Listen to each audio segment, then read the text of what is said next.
Bueno, listo. Hablaré el día de hoy de la estenosis aórtica y mitral. Entonces, primero tendremos un índice, que es, hablaremos de la epidemiología, la anatomía, la etiología de estas dos estenosis, la fisiopatología, los soplos y pulsos cardíacos asociados a este. Hablaré también de los gradientes de presión, las manifestaciones clínicas y por último haremos como tal un caso clínico referente a esto. Entonces, primero, la epidemiología. De la epidemiología basé como tal esto de un artículo del 2020, publicado el 2 de julio del 2020, que habla más que todo de la patogénesis y clínica de la estenosis aórtica. Este artículo se basó en la recopilación de varios artículos anteriores para poder dar como tal una actualización respecto a la estenosis. Entonces podemos hablar de que, bueno, primero, como para entrar un poquito en contexto, decimos que la estenosis aórtica valvular, pues es una enfermedad progresiva que afecta al 2% de la población de los 65 años o más. Entonces, pues esta causa es en la mayoría de los casos, pues es gracias a la calcificación y la fibrosis de la válvula tricúspide normal o bicúspide congénita, que vamos a hablar más adelante. Entonces, esta estenosis aórtica es la cardiopatía valvular más común adquirida en el mundo, aproximadamente del 2 al 7% de la población de más de 65 años. Entonces, pues, esta mortalidad por estenosis aórtica severa, cuando es sintomática y cuando no se trata, es casi de un 50 a un 60%,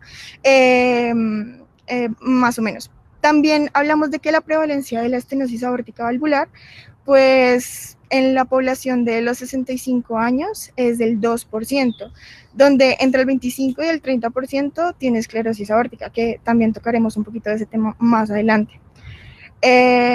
Pues más o menos es como eso, que es como una actualización. Entonces, como vemos, no es tan común, pero cuando no es tratada, la mortalidad es bastante alta. Bueno, hablaremos un poquito como de la anatomía. Como ustedes saben, el corazón es un músculo que bombea sangre a todo el cuerpo. Entonces, esta tiene 4 cámaras, que es, no sé si están viendo el puntero. ¿Ven el puntero? Sí, es así lo vemos. Dale. Entonces, este es el corazón, que tiene 4 cámaras. Entonces, la aurícula derecha, la aurícula izquierda, ventrículo izquierdo y ventrículo derecho. Y tiene 4 válvulas. Tiene la válvula pulmonar, la válvula tricúspide, la válvula mitral y la válvula aórtica, que está como detrásito, casi no se ve. Entonces, lo que debemos de saber principalmente de la anatomía general y de la circulación como tal es de que primero, o sea, empezaremos a decir de que por la aurícula izquierda llegan las venas pulmonares, donde la sangre oxigenada que viene directamente de los pulmones pasa a la aurícula izquierda, donde se llena, pasa después por la válvula mitral al ventrículo izquierdo, eh, llenando el ventrículo izquierdo, y el ventrículo izquierdo impulsa la sangre por la válvula aórtica para el resto del cuerpo como tal en la circulación periférica. En el momento en que ya hace todo su intercambio gaseoso y todos sus procesos, pues asciende otra vez, digamos, por las venas para llegar por la cava superior y por la cava inferior, por la vena cava superior y la vena cava inferior, a la aurícula derecha, donde se llena de esta sangre desoxigenada, pasa por la válvula tricúspide, llena el ventrículo derecho, quien eyecta la sangre por la válvula pulmonar hacia los pulmones. Entonces, básicamente esto es a grosso modo de cómo funciona el sistema de circulación y como tal la anatomía, digamos que básica, que ya hemos venido trabajando para poder hablar acerca de estas fisiopatologías. Entonces, bueno, vamos a hablar primero de la estenosis aórtica. Entonces, como ustedes saben, como les había hablado de la válvula aórtica, entonces esta estenosis se trata de como un engrosamiento progresivo que se da con una fibrosis y se da, digamos, con la calcificación de las válvulas, con la clasificación de las válvulas, eh, donde conducen la restricción y la obstrucción valvular. Entonces, ¿qué es lo que pasa? Si ustedes ven acá en la imagen, esta es la válvula aórtica y aquí aparece esquematizada la válvula aórtica cuando está cerrada y cuando está abierta en su manera como tal normal. Entonces, cuando esta llega a tener una estenosis con las etiologías que ya les estaré contando, así se va a ver la válvula aórtica cerrada y así va a estar abierta. Entonces, ¿qué va a pasar? Si se dan cuenta, en esta parte, digamos que la luz como tal de la válvula se va perdiendo. Entonces, es como ese estrechamiento de la válvula donde no puede pasar la cantidad de sangre que debería. Entonces, más adelante. Entonces, la etiología de esto es o congénita o degenerativa. Entonces, cuando se habla de congénita es cuando la válvula, como sabemos, digamos, la morfología de la válvula aórtica, vemos que son 3 valvas, perdón, cuando la válvula aórtica presenta una etiología congénita en esta parte de estenosis, es digamos cuando no presenta las 3 valvas completas, sino cuando es una valva unicúspide o bicúspide, que esta pues por su geometría digamos anormal, también no tiene la suficiente capacidad de ser eficiente, entonces normalmente gracias al estrés mecánico pues esto se llega a calcificar y pues puede producir una estenosis. También está aquella degenerativa, que es la que les digo que es como un desgaste progresivo conduciendo, perdón, al daño estructural y pues como a la calcificación como tal de una manera lenta. Por decir, esto digamos también puede ser gracias a alguna serie de procesos inflamatorios o digamos otro tipo de partes fibróticas u osteogénicas, pues para poder conducir esta estenosis.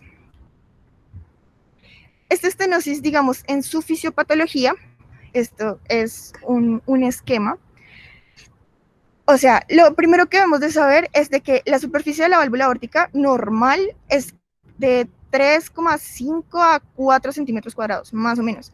Entonces, cuando nosotros decimos que la estenosis aórtica es crítica, o sea, en serio, es muy grave, digamos que podría llegar hasta un 0,5 a 0,75 centímetros cuadrados. Pero digamos que de una manera leve sería como tal la disminución del área de aproximadamente del 75%. Entonces, digamos que este inicio es gradual, a lo que digamos que su progresión va dando oportunidad al desarrollo de otros mecanismos de compensación, pues por parte del corazón.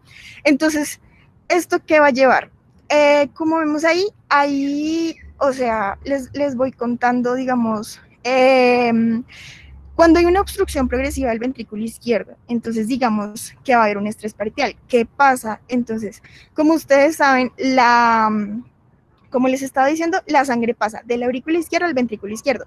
Y del ventrículo izquierdo la sangre va a ser eyectada por la válvula aórtica para la aorta y para poder llegar a la circulación periférica. Entonces, cuando esta válvula aórtica, perdón, no se abre correctamente, entonces lo que va a hacer es conducir como tal un incremento en el estrés parietal en el ventrículo izquierdo, porque el ventrículo izquierdo va a estar como como sobrecargando su esfuerzo, o sea, como esforzándose de más para poder eyectar toda la sangre que es recibida, pero como la válvula le impide hacer eso, entonces no, esto induciría como tal a una replicación de los sarcómeros, produciendo una hipertrofia concéntrica.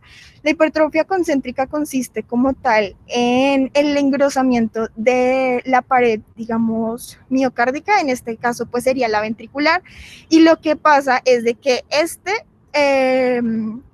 digamos, cuando hay una sobrecarga de presión, pues en el momento en que este grosor del ventrículo trata como de compensar su falta de eyección completa de la sangre, por decirlo así, entonces esto hace de que, digamos que vaya acomodándose, como adaptándose a lo que el corazón puede dar. Entonces trabajaría como tal muchísimo más. Entonces, Este mecanismo compensador, pues obviamente ayuda como tal al inicio de la enfermedad, como para que no tenga repercusiones graves al principio. Entonces él trata como de acomodarse, de adaptarse para que pueda eyectar la sangre, digamos, con la suficiente fuerza para que pueda pasar por la válvula aórtica.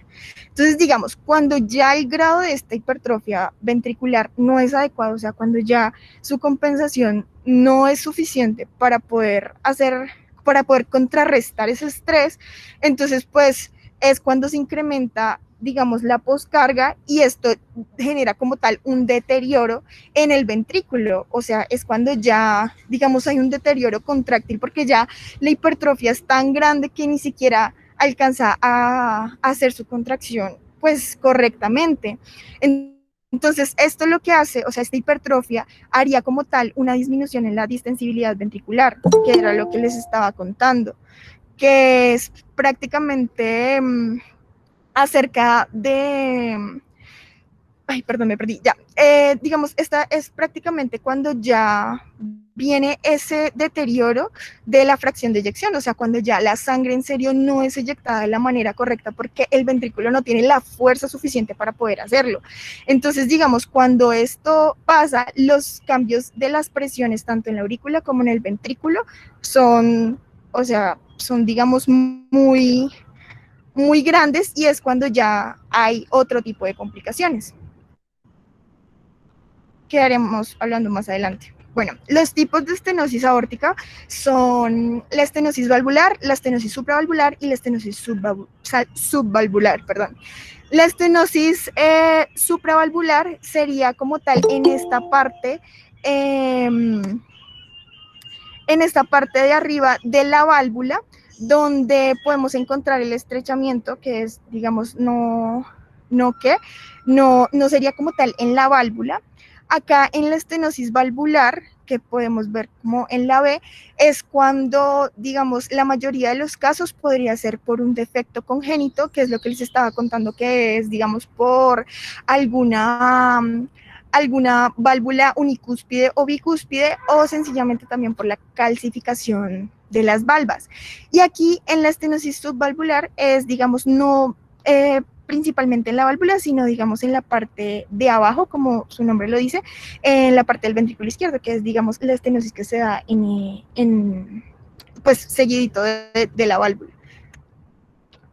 Como la estenosis mitral, podemos ver acá la estenosis, como les digo, la mitral normal y la estenosis de la válvula mitral.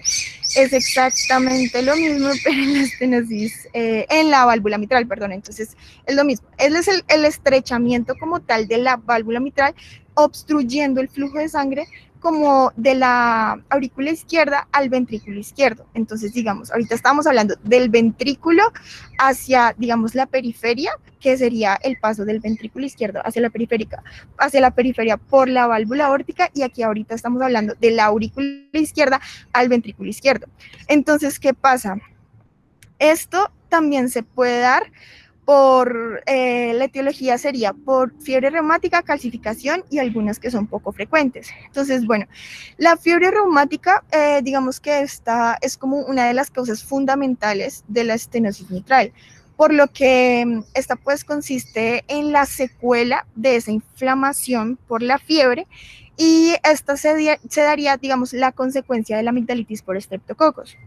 También hablamos de la calcificación de la válvula mitral, donde, pues como les decía ahorita, digamos, con el paso del tiempo, cuando los tejidos están expuestos en el torrente sanguíneo, pues estos se endurecen mediante algunos depósitos de calcio, que eso, digamos, ocasionarían que el orificio de la válvula se vaya reduciendo. Entonces, digamos, cuando, o sea, cuando, cuando los depósitos de calcio llegan a la válvula como tal, esto se debería como una esclerosis, o sea, como tal el endurecimiento. Pero entonces, como aquí estamos hablando de estenosis y llegan al anillo como tal y a los velos valvulares, entonces esto ocasionaría que el orificio de la válvula pues se vaya reduciendo, ocasionando ahora sí la estenosis, o sea, como tal el estrechamiento de que no se abre correctamente y no permite el flujo de sangre que se necesita.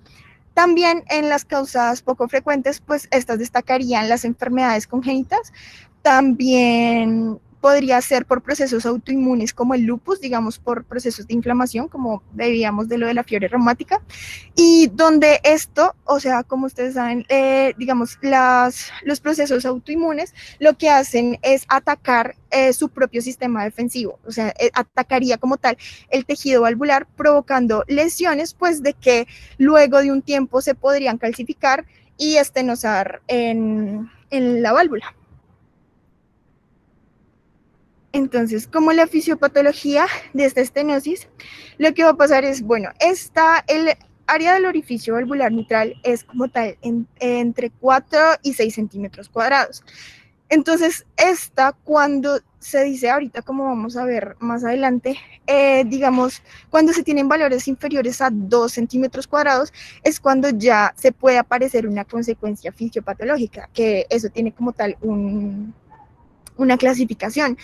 Entonces, ¿qué es lo que pasa? Fundamentalmente, pues fundamentalmente llegan la sangre de las venas pulmonares a la aurícula izquierda, ¿sí? Entonces, la aurícula izquierda eyecta o digamos, sí, se contrae para enviar la sangre que recibió al ventrículo izquierdo por parte de la válvula mitral. Entonces, ¿qué es lo que pasa cuando la válvula mitral no se puede abrir de la manera correcta? O sea, no abre o bueno, no puede pasar el flujo de sangre. Entonces, ¿qué es lo que pasa? La aurícula izquierda, lo que va a pasar es que a la medida que se va llenando de sangre y se contrae, pero no eyecta la sangre suficiente, esta va a empezar a aumentar su, ¿cómo se llama? Aumentar su presión y por ende también se va a ver como ¿qué? Como ese aumento de la presión de las aurículas, de la aurícula, perdón. Entonces lo que va a pasar es, no va a poder eyectar toda la sangre, entonces la aurícula puede llegar a ser como a desencadenar una fibrilación auricular, entonces ya dependiendo cómo sea la estenosis mitral.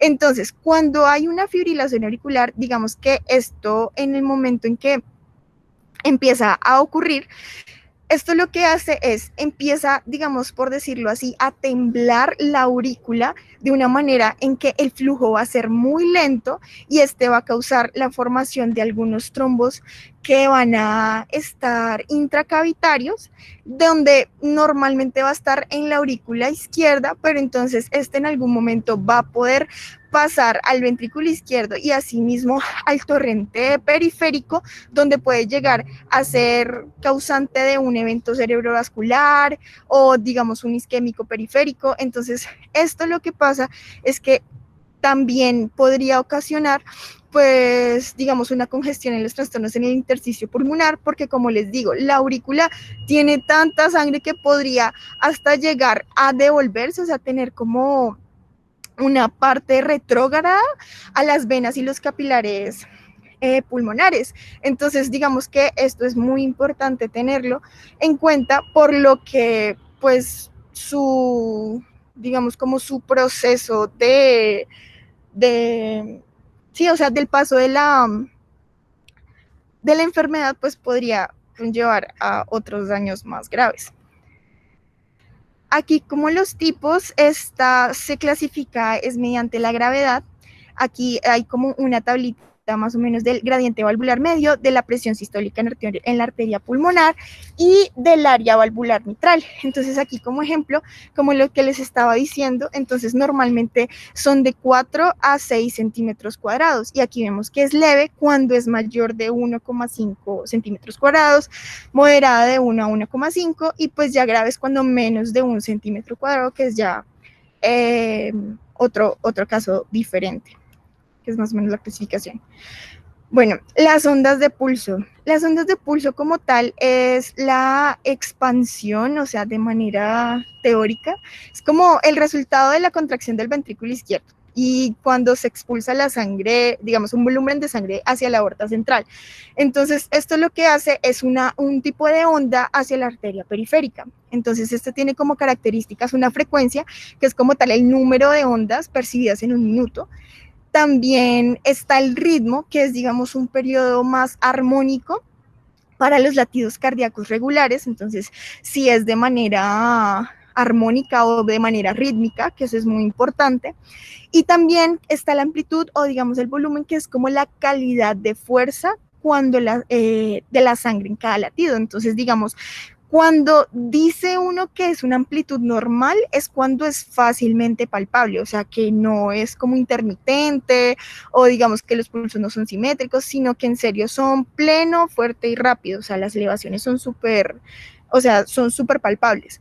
Entonces, digamos, aquí en este caso sería un muy buen, digamos, la parte en donde lo podemos...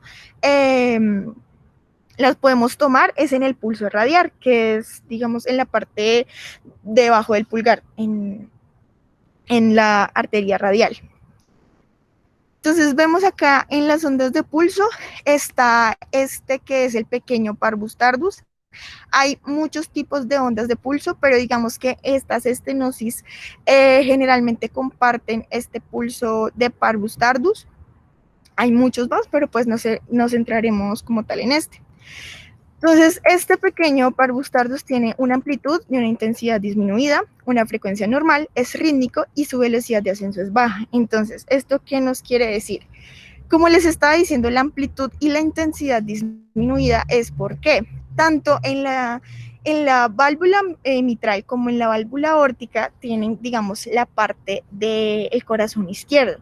Esto quiere decir, digamos, que si no hay un buen paso de la sangre entre la aurícula y el ventrículo, por ende, el ventrículo, digamos, en este caso para la estenosis mitral, la aurícula no pasa la suficiente sangre por la válvula mitral porque está estenosada y pasa al ventrículo izquierdo. Entonces, en el ventrículo izquierdo no recibe toda la cantidad de flujo que debería recibir, por ende, él lo eyecta por la válvula aórtica normal, que está normal, y esta no va a ser el flujo que se espera. Entonces, la amplitud, la intensidad es disminuida porque por ende no es o sea, como les digo, es el resultado digamos, de la expulsión del volumen de sangre del ventrículo izquierdo. Y si no eyecta el volumen correcto, pues simplemente no se va a sentir, digamos, tan fácil. Entonces es cuando se llama parvus tardus, que es de intensidad disminuida.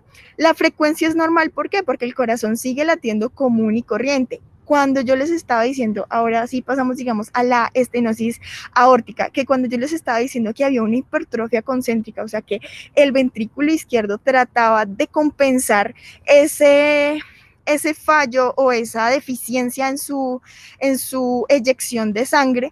Entonces, esto lo que va a hacer, el corazón va a seguir latiendo, o sea, va, por decir así, ejercitándose para poder compensar esto.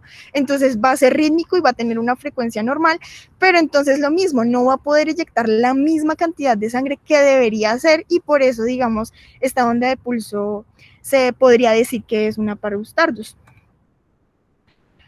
Bueno, aquí como tal en los soplos cardíacos, primero hablaremos de la estenosis aórtica. Entonces, primero hablaremos como tal de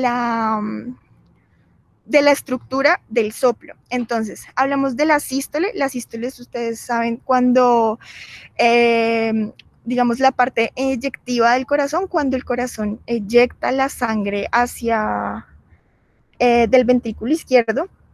Entonces, el R1 es el ruido 1, que es con el cierre de las válvulas mitral y tricúspide, y el R2 es con el cierre de las válvulas pulmonar y aórtica, que es, digamos, los sonidos que se pueden auscultar. Entonces, lo primero que debemos de hacer para poder clasificar un soplo, más, digamos, más que todo en este tipo de, bueno, sí, en todos los casos para poder clasificarlo, lo primero que debemos de saber es dónde lo vamos a auscultar.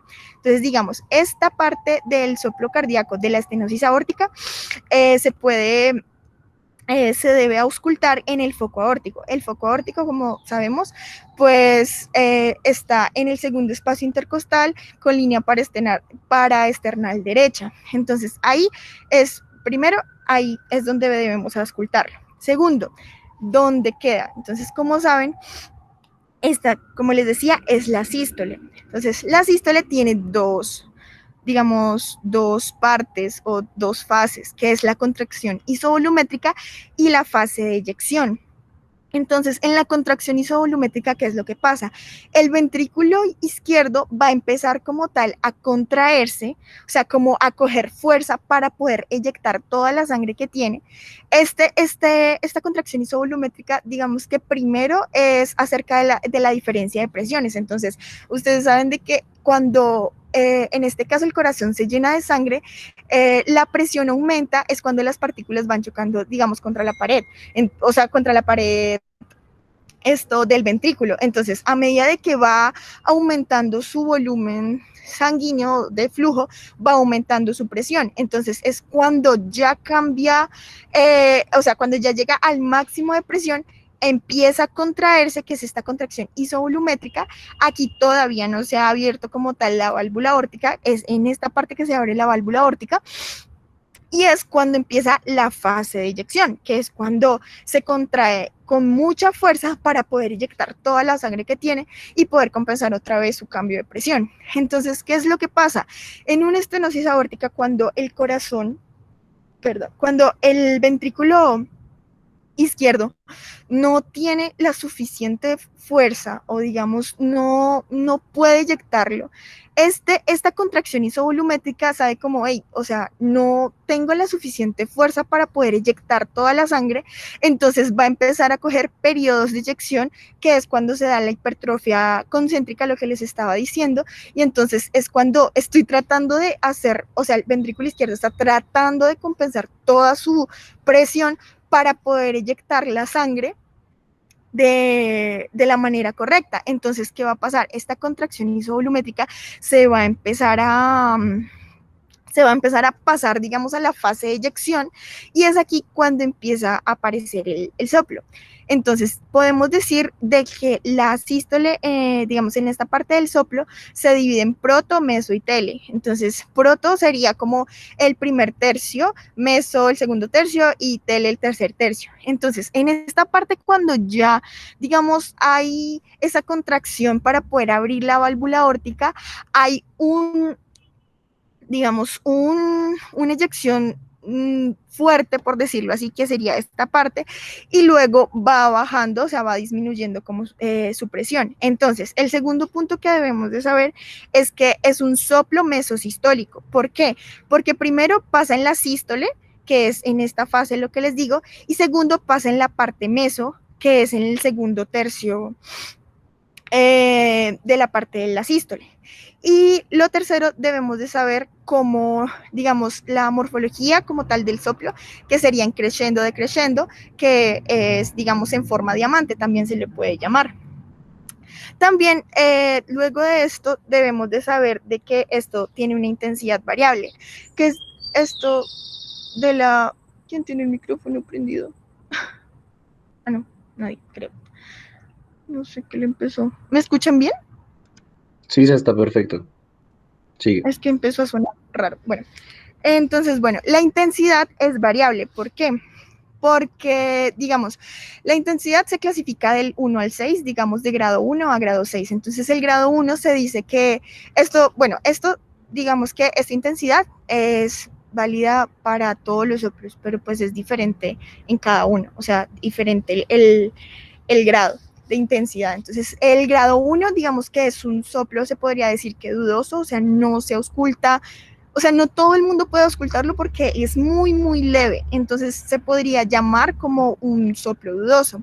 El segundo grado sí es un soplo, o sea, sí se puede auscultar, digamos que de una manera, pues, correcta, por decirlo así, o sea, es suave.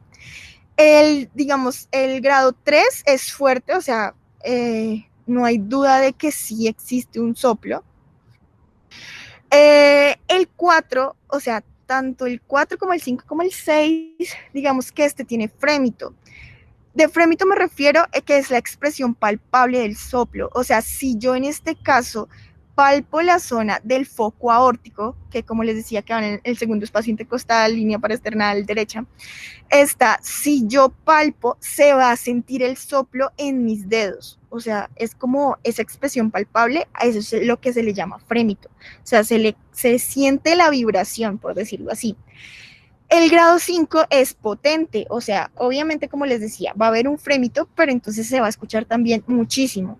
Y ya el grado 6 es como el más grave, que es cuando, digamos, se puede auscultar inclusive sin estetoscopio, o sea, en serio, es más que claro de que presenta un soplo el paciente. Entonces, aquí hay una característica de es una característica de que el soplo de la estenosis aórtica tiene una irradiación al cuello. Digamos que estas irradiaciones son muy variables dependiendo del soplo, la localización, la parte como tal de eso. Entonces, digamos, en esta parte específica es la irradiación al cuello. Y aquí en la 6, que es como un punto de otros, que es como cosas particulares de cada soplo, digamos que este se podría llamar que es un soplo de eyectivo, porque pues como les estaba diciendo, pasa en el periodo de eyección y pues en la parte de la sístole, o sea, como en la fase de eyección en la parte de la sístole.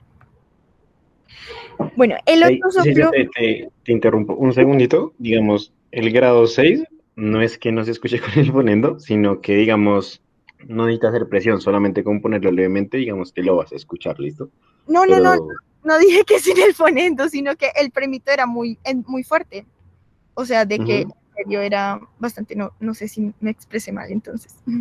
sí, y también, muchachos, digamos que importante aquí, siempre recuerden de los soplos también hacia dónde se irradian, ¿listo? Y siempre, digamos, más que aprendérselo de memoria, siempre traten de sacarle sentido, ¿listo? Entonces, alguien que me diga por qué cree que es un el crescendo de crescendo, o sea, por qué creen que es esa forma, con confianza. Dani, pues digamos que porque en la fase de eyección al inicio como que le cuesta abrirse, entonces va abriendo lentico, lentico, lentico y ya luego llega a esa forma de diamante que en la mitad pues ya es cuando se encuentra abierto y luego para cerrarse es lo mismo, le cuesta a la válvula pues cerrarse por lo mismo de la estenosis. Exacto, muy bien, muy bien. Entonces, digamos que siempre con los soplos, más, lo que le digo, más de memoria es traten de buscarle la lógica al asunto, ¿listo? Y así se los aprenden de verdad. Dale, Isa, eso era todo lo que tenían que decir. Dale, gracias, Dani. ¿Alguien tiene alguna pregunta hasta aquí de algo? Pues Aquí, porque ahora nos están muy callados todos. sí. No, todo ¿Alguien no claro. entiende? No.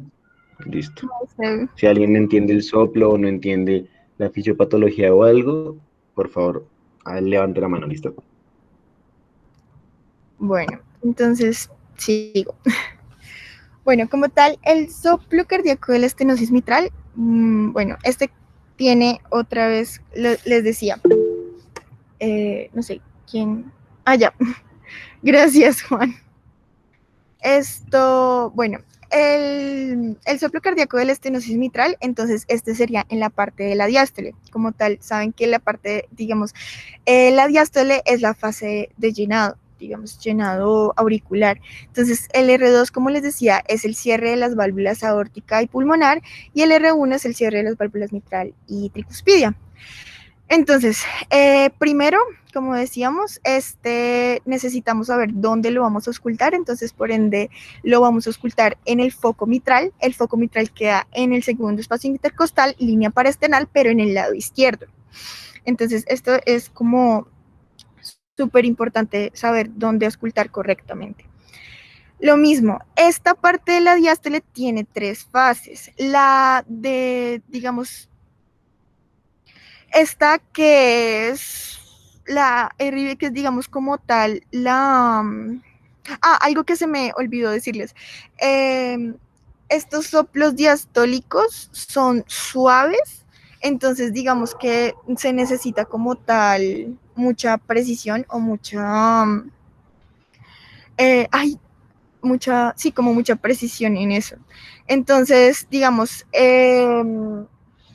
la parte de RIB y llenado rápido ICA, entonces, RIB se habla de una relajación isovolumétrica, esta que es el llenado rápido, y esta que ya sería como tal la que,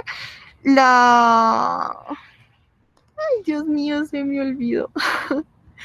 Sí, o sea, la relajación isovolumétrica, después el llenado rápido y creo que es la contracción auricular. Sí, la contracción auricular. Entonces, en esta parte, digamos, de la relajación isovolumétrica, que es cuando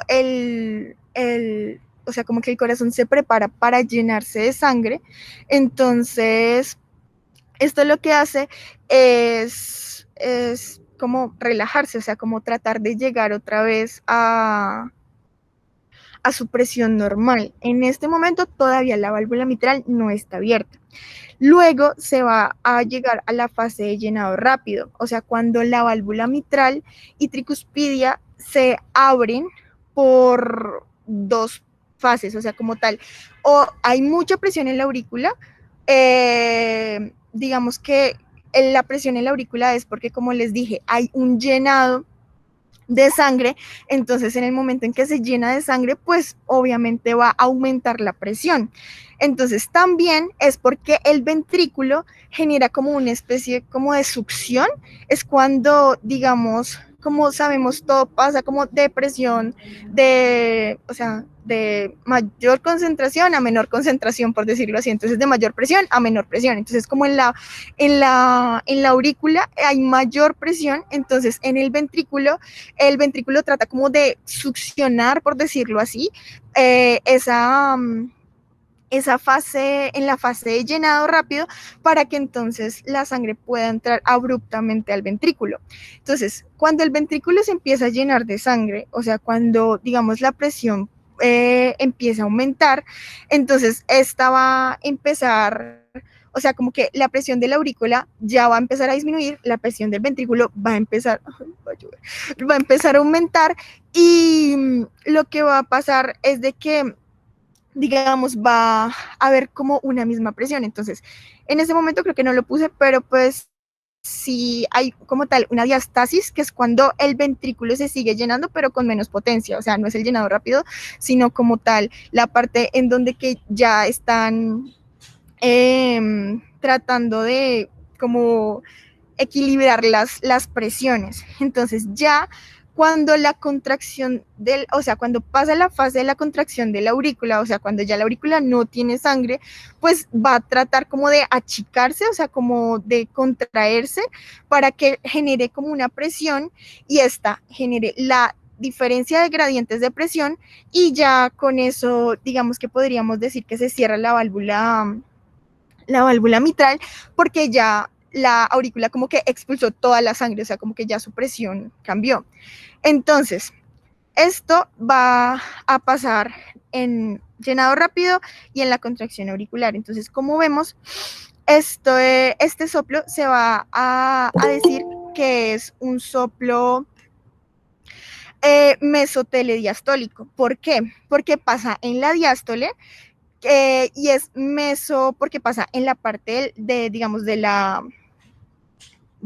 mesodiástole y de la telediástole, o sea, como en el segundo y terceras partes de la diástole. Entonces vuelve y juega, o sea, como estábamos explicando ahorita, digamos, la morfología, entonces, del soplo. Entonces, digamos, esto va a empezar a eyectarse, como decía Lina, de una manera, o sea, como que le cuesta poder abrirse, va a empezar otra vez como, bueno, ya va cambiando la presión, pero aquí en la contracción auricular es como el último impulso que saca, digamos, la aurícula para poder eyectar toda la cantidad de sangre que tiene, y es cuando se da un retumbo telediastólico. Entonces se puede decir que este soplo, perdón, es de diamante con retumbo telediastólico. ¿Por qué? Porque pues tiene como un impulso más en la telediástole, gracias a la contracción auricular. Entonces, digamos, acá vuelve y juegas el mismo grado de intensidad. Este puede variar dependiendo del paciente, que es de grado 1 a grado 6, y lo mismo, o sea, tienen las mismas características, digamos, de lo que les explicaba anteriormente. Su irradiación también es variable, o sea, es así, no tiene como una en específico, esa es específica, sino que varía mucho dependiendo del paciente. Y lo mismo, es variable, digamos, esta no tiene, como habíamos hablado en el soplo de la estenosis, la estenosis aórtica, que era eyectiva, sino que esta es dependiendo ya de características muy, muy específicas, puede ser, digamos, de otro tipo. Entonces, esta sería como las últimas partes de variable del soplo de estenosis mitral. ¿Hay alguna pregunta hasta acá? ¿Alguien no entendió o algo así? ¿No? Bueno, entonces sí. Bueno, los gradientes de presión y remodelamiento es básicamente lo que les estaba contando a medida de que hemos hablado, digamos, de la fisiopatología y como tal de los soplos y eso. Entonces, pues esta es como una parte, no sé quién está escribiendo. Yo es que tengo una pregunta. Ah, sí, dale. Es que no entendí muy bien porque no entendí muy bien por qué en la estenosis aórtica hay una radiación al cuello. Bueno, en este caso diría que la irradiación al cuello, o sea, como yo lo interpreto, y Dani o alguien que esté acá me podría corregir, es de que en el momento en que tú, o sea, digamos, me devuelvo. Ay.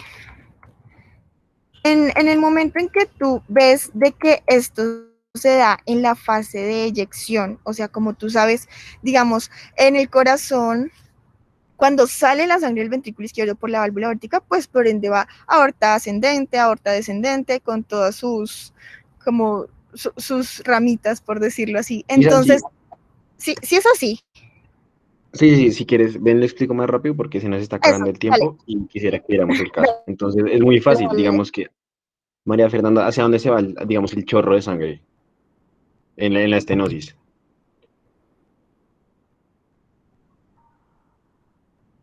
María Fernanda. Se fue María Fernanda. No, ya, O sea, ¿a dónde crees que se va el chorro de sangre? pues debe ir a todo el cuerpo. Pero si yo te estoy trabando la mitral, ¿cómo la sangre pasa? Entonces, cuando tienes una estenosis mitral, lo más, digamos, peligroso es que la sangre no pasa completa, ¿cierto? No pasa con la suficiente fuerza y se queda dando vueltas en la aurícula, ¿sí? Entonces, con la estenosis mitral, uno tiene que tener mucho cuidado y tiene que darle anticoagulantes porque la sangre se queda ahí, se empieza a coagular y ese coágulo se va al cerebro y hace una ACV, ¿listo? Que eso es lo más peligroso, digamos. Entonces, este no se irradia al cuello porque digamos que la sangre, o sea, del ventrículo izquierdo, la sangre sí va, digamos, de una al cuello y a la carótida, entonces se escucha el soplo, se irradia hacia allá, pero como es de aurícula izquierda a ventrículo izquierdo, no se irradia, sino que se queda en el ventrículo izquierdo, ¿listo? Sí, pero mi pregunta era en una estenosis aórtica. ¿Por qué? Aórtica. Sí, o sea, Por eso sí, en la estenosis aórtica se irradia al cuello. por la carótida, o sea, si se alcanza como tal a irradiarse al cuello, porque pues, digamos, por la misma eyección, pues por la aorta ascendente y descendente, llegaría a la carótida y se podría, digamos que, irradiar al cuello, el soplo. No sé si queda así claro. O sea, el soplo es tan fuerte que tú lo escuchas en el cuello. ¿Listo? Ah, ok, gracias. Dale. Otra cosa muy importante ahí que falta eh, son los clics y los chasquidos. ¿Listo, muchachos? Para que revisen también eso. Entonces, tanto en la estenosis es un clic, porque, o sea, estudiense eso, clic y chasquido. Entonces, clic es cuando, por la estenosis, ustedes saben que solamente se escucha normalmente cuando se cierran las válvulas, pero el clic es también que se escuchan cuando se abren, ¿listo? Cuando ya están muy calcificadas. Entonces, en la estenosis aórtica se dice clic de eyección y en la estenosis mitral se llama chasquido, ¿listo? Para que lo tengan en cuenta. Y va antes del soplo. Y se diferencian de los ruidos, digamos, del corazón base, o sea, S1 y S2, porque S1 y S2 son de tono bajo y los ruidos agregados como clic y chasquido son de tono alto, ¿listo? Para que lo tengan en cuenta. Sigue, Isa. Listo, gracias, Dani. Bueno, acá iba. Ay, me cayó encima. Bueno, gradientes de presión y remodelamiento es como lo que les estaba contando. Entonces, digamos que es una relación como idealizada, por decirlo así, de una gravedad de la estenosis. Entonces, como tal, la caída de la presión y del flujo, la relación del diámetro, o sea, como que todo esto podemos, digamos, hablarlo en una parte ya más física con el principio de Bernoulli. Entonces, pues como sabemos, digamos que esta ecuación de Bernoulli es la que permite calcular la caída de la presión a través de esta estenosis, ya que esta es inversamente proporcional al área transversal mínima. Entonces, bueno, ya en palabras más, palabras menos, digámoslo así. Entonces, esto lo que hace es, dice que es inversamente proporcional al área transversal mínima, o sea, la presión. Entonces, digamos que la sangre, como les digo, no es eyectada completa, entonces se va a ver como la caída de este flujo. Entonces se pierden, digamos, factores como la viscosidad, la separación, o sea, la turbulencia. Aparecen diferentes cosas aquí que podría afectarse. La más importante, digamos, aquí es como esta resistencia del valor determinado del flujo. Entonces, como ustedes saben, lo que yo les dije es que el área transversal pues va a ser más chiquita de la normal, entonces por ende no va a pasar el flujo que se necesita y las presiones van a cambiar, pues por lo que va, como les dije, o sea, la presión aumenta, es cuando en este caso la sangre está llenando tanto la aurícula como el ventrículo. Entonces, digamos que estas presiones van cambiando y como tal, el área pues se disminuye y por ende también el flujo.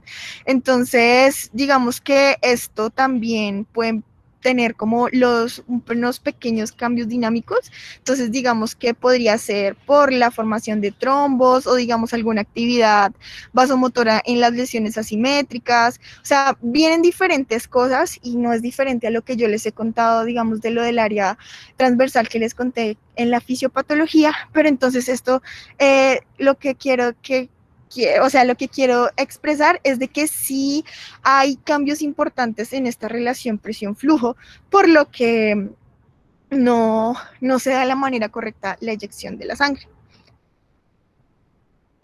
Como las manifestaciones clínicas en la estenosis aórtica, podemos ver de que, digamos, hay una angina de pecho, una disnea y un síncope como, digamos, los síntomas más comunes. Entonces, ¿por qué? Digamos, en esta parte podríamos decir de que empeora con el ejercicio, con cualquier actividad. Entonces, claro, si les estoy diciendo que en la estenosis aórtica el ventrículo izquierdo hace una hipertrofia concéntrica para poder, digamos, hacer o sea, como la compensación del músculo para poder eyectar la sangre, entonces obviamente va a tener una angina de pecho, disnea, síncope, porque digamos, la sangre en este caso no va a pasar, o sea, correctamente, no va a ser eyectada toda la cantidad de sangre que se necesita, entonces es cuando se pierde, digamos, la nutrición de oxígeno por medio del torrente sanguíneo y es cuando pueden aparecer estas manifestaciones. Lo mismo pasa, digamos, o bueno, muy similar, pasa, digamos, con la estenosis mitral, que se manifiesta con angina de pecho, disnea, fatiga, palpitaciones, que es a lo que me refiero. Entonces, no se pasa la sangre correctamente, digamos que la falta de oxígeno, o bueno, la falta de sangre oxigenada en el torrente sanguíneo no permite la buena distribución periférica, entonces puede llegar a hacer esto.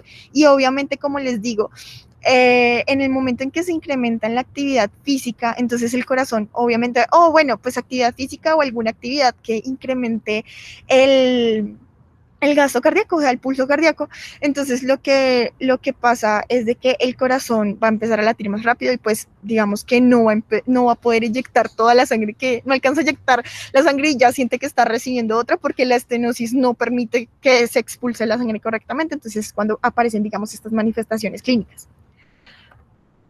Bueno, acá les voy a hablar de un caso clínico. Entonces, este caso clínico, la idea es que sí sea un poquito más participativo. Digamos que en este caso, bueno, antes de eso, ¿alguna pregunta? ¿Alguien tiene alguna pregunta? ¿O algo? No. No, Isa. Vale, listo. Isa, Dime.